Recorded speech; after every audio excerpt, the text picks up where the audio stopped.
You're listening to Humans in Tech.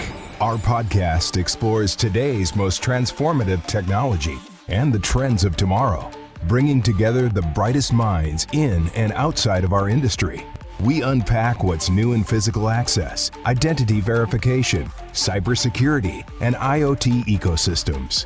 We reach beyond the physical world, discuss our digital transformation as a species, and dive into the emerging phygital experience.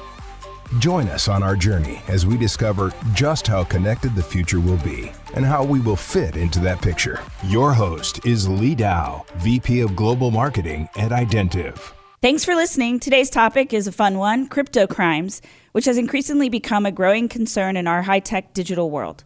According to blockchain analysis company Chainalysis, cryptocurrency transactions that were known to be involved in illicit activities like cybercrime, money laundering, and terrorism financing made up about $14 billion in transactions in 2021. That's up $7.8 billion from 2020. Our guest today returns for a second time because we like talking to him so much.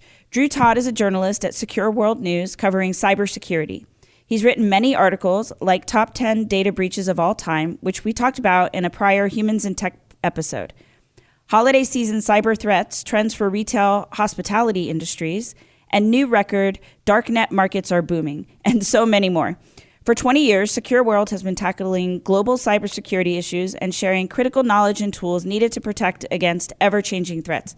Hi again, Drew. Thanks for joining us for this Crypto Crimes podcast today. It's so great to have you back. Hey, Lee. It is great to be back. It's good to hear that you actually like talking to me enough to invite me back.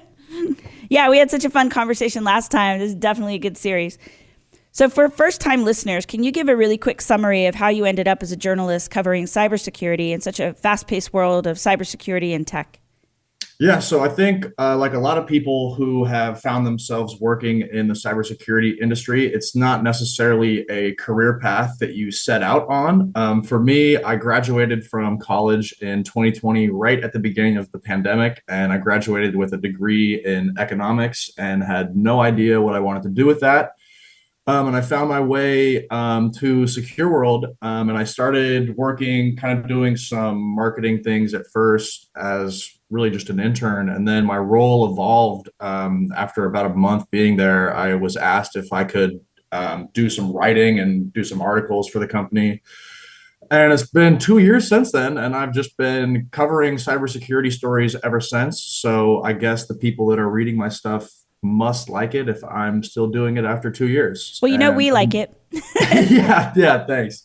It's been fun. I think it's a great time to be in cybersecurity as the industry is expanding quickly, and there's just so much change happening. It's very, very interesting to be involved in.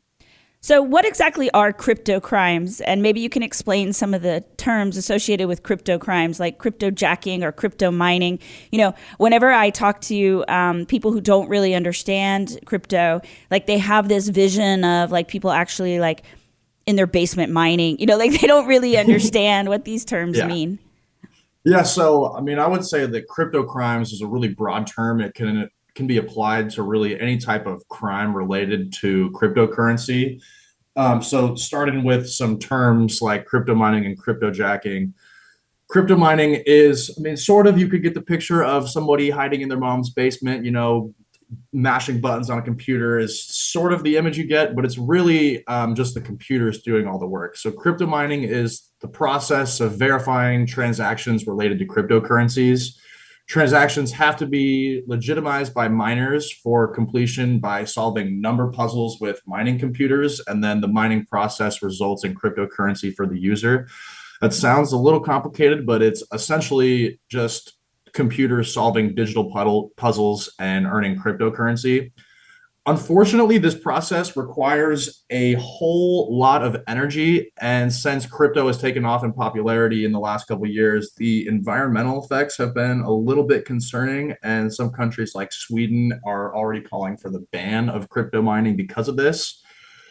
And so then crypto jacking is really similar to crypto mining. It's just basically a cyber criminal taking unauthorized control over someone's device and using that device's energy for crypto mining. The Okay. purpose of doing this is to remain anonymous and hidden from the victim so that you can continue using their device for free to do the mining. So I guess people get confused, crypto jacking, crypto mining with investing in crypto. Yeah, sure. I mean, investing in crypto is pretty much something that anybody can do. You can go online and there's a ton of platforms that offer you to invest in crypto.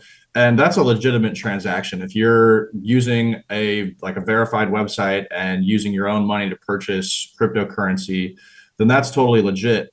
But when you get into the crypto mining aspect and you have computers that are just solving these digital puzzles and earning cryptocurrency as well as with cryptojacking, that's where you get into the kind of illegal, illicit activity of cyber criminals.